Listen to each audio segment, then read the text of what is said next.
I don't understand. So you're saying you wouldn't, if you abolish the House of Lords, you wouldn't trust the system? I wouldn't want people who have to make their careers about lying to us in order to get elected, in order to get into the House of Lords. And show me a politician in the House of Commons, a frontline politician, not the constituency ones that you describe, that hasn't lied through their teeth to get to their position. Show me a president, if we were to abolish the monarchy, that wouldn't have lied through their teeth to become president. Well, that's why we mustn't abolish the monarchy. Yes, but the House of Lords is but if you're talking about true democracy, then you would have to abolish the House of Lords. Sorry, the monarchy. I think we have enough true democracy. I think we have enough democracy. I don't want any more. I don't because want you to think abolish people the monarchy. lie. You're saying these politicians lie regardless. Yeah. Look at the Queen. Look, she never lied to us. One of the reasons that the Queen was so beloved was that she didn't have to lie to get to that position. She just was given it. Now, I know... Didn't want it. The privilege around that, there is a debate to have about that.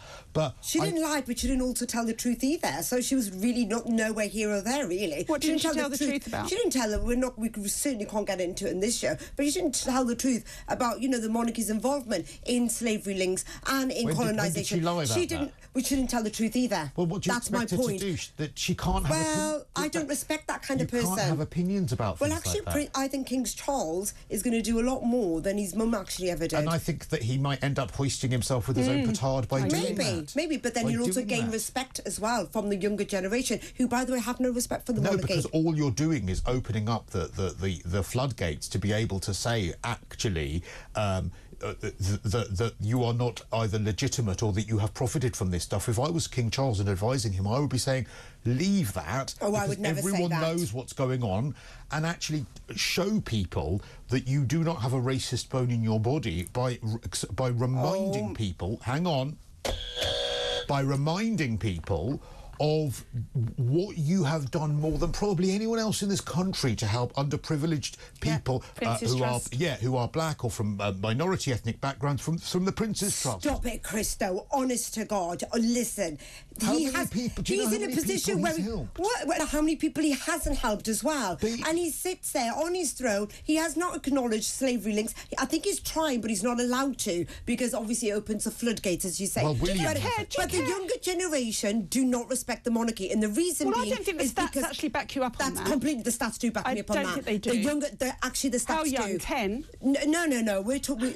These are the things. They do not respect the monarchy, because actually they threw the one woman of colour in their royal family under the bus. She threw herself under the bus. She did not. She threw herself and under actually, the bus. Younger generation look at that and thinking they had one black woman in the royal family. They threw under the bus, and they didn't throw her under the bus. They completely threw under the bus. She threw herself under the bus. When the papers were being racist, and when they did the picture of the chimpanzee and that broadcaster said that was nothing to do with the royal family. But did they put out any kind of comment saying this is abhorrent, we do not agree with this? Did. And this, but the Queen didn't, and King Charles didn't. And guess what? The younger generation look at that and say, hang on a minute, thank you. You should have put out a statement. They put out a statement about Kate's Botox. There were two potentially racist articles. One was straight out of Compton, which was wrong. Yeah, of course. And one was from the columnist Rachel Johnson, where she spoke about... Actually, she was trying to write positively about Meghan, but went wrong completely,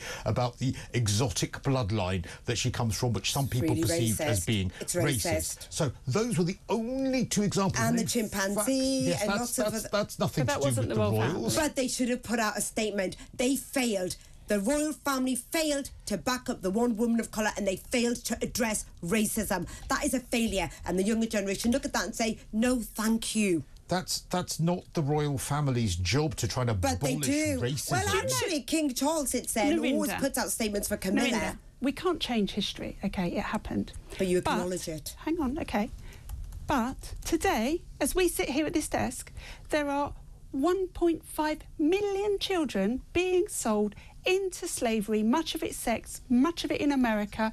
We've got outside this office, modern slavery, more slavery going on than ever went on. And in Africa, that's not. These are true. These stats I know. In Africa, there is more slaves being sold every day than were ever sold. Separate topic. You know what that's doing? It's distraction. You just distracting from what I'm talking about. Our country. Well, no, I'm talking about our monarchy, and I'm talking about separate topic. No, so you separate. Narinder, you're doing distraction. Yeah, so did you earlier when you said, when Cristo said to you, think of all the great things that Prince Charles has done, all the people he's helped through the Prince's Trust. Straight away you went for distraction and said, what about all the people who no, because I kept on the same topic. You're talking about a different country now. But in fairness, if you're saying that you're proof that the royal family is racist, I would point to the fact that if they were racist, why would Prince Charles, through the Prince's Trust, which he has been doing for decades, have helped so many underprivileged people from minority ethnic backgrounds? That's not a racist person. We can't deny that, but that's just, I just think that's salve. That's just like bomb. Like,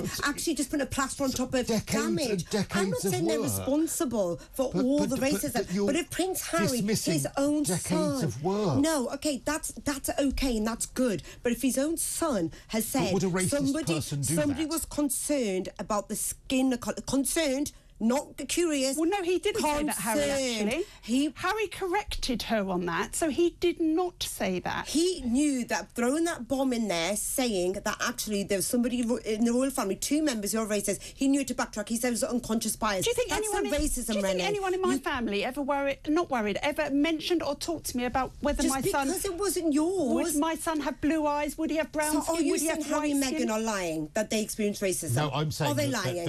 Are they liars? No, I'm saying that they took a conversation that was made in 2017 between made it malicious. Prince Charles and the then Camilla, which was when they were obviously not King and Queen Camilla, and they had a conversation about what their children would look like that was overheard. It was reported in 2 royal books, including the Tom Bower book. What they did was, when then that conversation was heard about by Meghan and Harry, when they gave the interview to Oprah, firstly Meghan said it took place whilst she was pregnant with Archie. Harry then gave a different version saying it was before Archie was born, referencing, I believe, that 2017 conversation, where it was a conversation about what would their children look like, what do you think their skin colour, their shade might be. Now, that concerns. That's not concerns. They've used the word concern. Where's the evidence? And you know, well, I'm going by what Harry and Meghan have said. They've left this country. They've left this country because of the abuse he was receiving. They also said they got married. Security,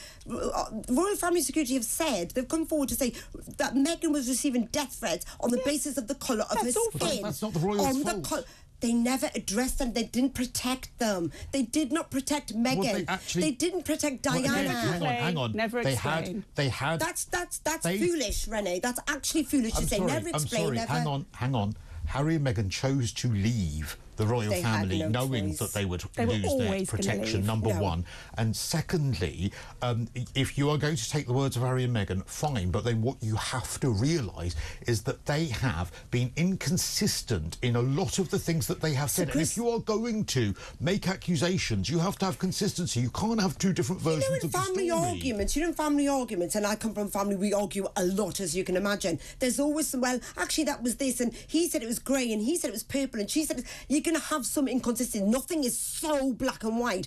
Well, I believe Harry and Meghan. I would argue when it comes to accusations of racism. You two are sat here arguing about, well, 1% said this and 2% said this. You can't go by that. You've got to actually have some heart and think maybe they're telling the truth and we do need to address some racism in the royal family. Emotions should be because you know what? You're denying. Both of you.